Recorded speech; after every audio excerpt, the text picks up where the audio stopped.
Hello student, MS classes में आप सबका स्वागत है। आज हम लोग जो है कक्षा 9 एनसीईआरटी गणित से प्रश्नावली 6.1 का जो है तीसरा प्रश्न देखेंगे। अभी तक इसमें हम लोगों ने बहुत सारे क्वेश्चन किए हुए हैं और इसके उदाहरण भी किए हुए हैं। ये रेखा और कोण पर आधारित हम लोगों को ये क्वेश्चन थोड़ा सा आप लोग देखते हो थोड़ा सा डिफिकल्ट टाइप का होता है, लेकिन इतना भी डिफिकल्ट नहीं है। आसानी से अगर इसे स्टेप बाय स्टेप अगर समझते चले जाओ तो इसमें कुछ भी मुश्किल नहीं है। तो देखिए क्वेश्चन में ये लिखा हुआ है कि आकृति में यदि कोण पी क्यू आर यानी ये अंदर वाला कोण पी आर क्यू इसके बराबर है, यानी क्वेश्चन ये कह रहा है कि ये वाला कोण और ये वाला कोण दोनों आपस में क्या है, बराबर है, ऐसा क्वेश्चन में बोला गया। यानी ये कोण नंबर 1 दे रहे हैं हम लोग, इसको 2 कर दे रहा हूं, ये बराबर है, क्वेश्चन में ऐसा बोला। देखिए सिद्ध कीजिए कि पी क्यू एस यानी ये वाला कोण और पी आर टी ये वाला कोण आपस में क्या होंगे, बराबर होंगे, ऐसा क्वेश्चन में सिद्ध करने के लिए बोला है। इसी को हम लोग क्या करेंगे, अब इसी को पुष्टि करने, जब इस प्रकार से सिद्ध करने वाला क्वेश्चन देता है तो हम लोग सबसे पहले इसके लिए लिखते हैं क्या, जो दिया है। तो यहाँ पर सबसे पहले हम लोग लिखेंगे कि दिया है, क्या दिया है, जो भी दिया है उसको लिख लिया जाएगा। तो यहां पर हम लोग लिखेंगे कोण पी क्यू आर बराबर हो जाएगा कोण पी आर क्यू के, ये बराबर कहां से, क्वेश्चन में ये चीजें दी गई है, इसको लिख देंगे। फिर उसके बाद सिद्ध करना, जो सिद्ध करना उसको भी लिखा जाएगा।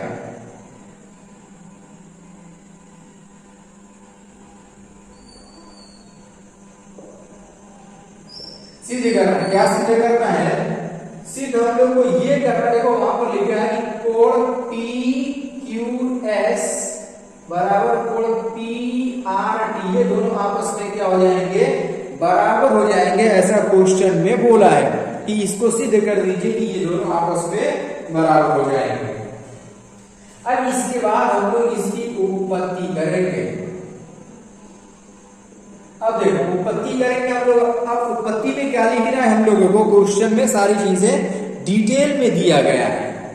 देखो यहां पर हम लोग ये करेंगे कि सबसे पहले देखो हम लोगों ने यहाँ पर बनाया हुआ है। अब देखो मैं इसका नंबर देखो 3 और इसका नंबर 4। अब जरा आप लोग बताइए कि कोण 1 प्लस कोण 3 मिला के कितना हो जाएगा, 180 डिग्री, और कोण 2 प्लस कोण 4 कितना हो जाएगा, तो कोण 2 प्लस कोण 4 हमारा हो जाएगा, वो भी 180 डिग्री हो जाएगा। और यहां से जरा एक चीज ये देखिए कि ये यही कोण हम लोग 1 और 2 बना है, यही ना, तो इसको हम लोग इस प्रकार से भी लिखा सकते हैं कि कोण 1 बराबर कोण 2, ठीक है ना। अब देखो हम लोग इसको लिख रहे हैं कि कोण 1 प्लस कोण 3 बराबर 180 डिग्री, और यहां पर हम लोग लिख देंगे कि रैखिक युग्म,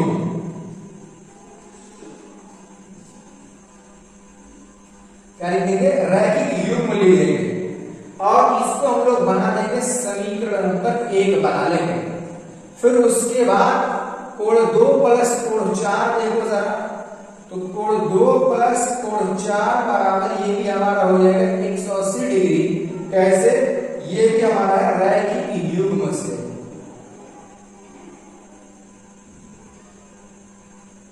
कैसे हुआ, रैखिक युग्म से। और इसको बना लो समीकरण नंबर 2 बना लो।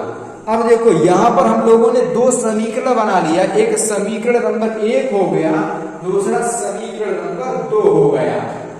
अब हम लोग क्या देख रहे हैं कि हम लोग ये देख रहे हैं कि समीकरण 1 और समीकरण 2 में ये दोनों चीजें आपस में क्या है, बराबर है। ये भी 180 डिग्री, ये भी 180 डिग्री, दोनों बराबर हो गया। तो इसके हिसाब से ये दोनों और ये और ये वाला हिस्सा में क्या हो जाएगा, बराबर होगा कि नहीं होगा?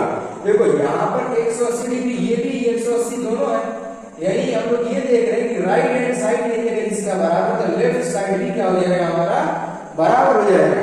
तो यहाँ पर हम लोग इसको इस प्रकार से लिखेंगे पहले कि समीकरण 1 व 2 से बस इतना लिखेंगे और ये समझने की आपको जरूरत है कि ये बराबर तो ये हमारा क्या हो जाएगा बराबर हो जाएगा। जब देखेंगे कोण 1 प्लस कोण 3 बराबर कोण 2 प्लस कोण 4, इस तरीके से बराबर हो गया।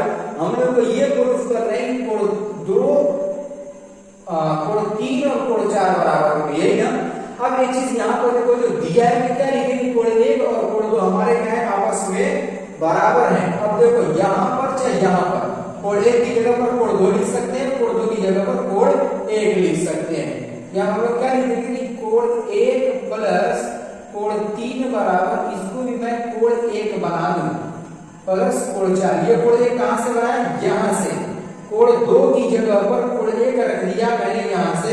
अब देखो कोण 1 से कोण 1 हमारा क्या हो गया, कट गया। क्या बचा कि कोण 3 बराबर कोण 4 बचेगा, जो कि हमें प्रूफ करना था, यही प्रूफ करना था और यही बचेगा भी।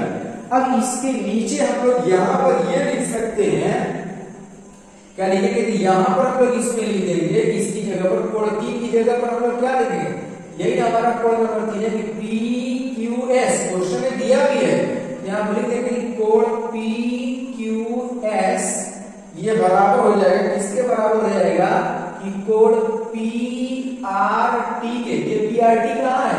देखो कोण PRT यानी ये वाला कोण नंबर 4 की जगह पर PRT कर दिया, जो कि हम लोगों को क्या करना था, प्रूफ करना था। यहाँ पर लिख लीजिए विधि सिद्धांत या प्रूफ्ड।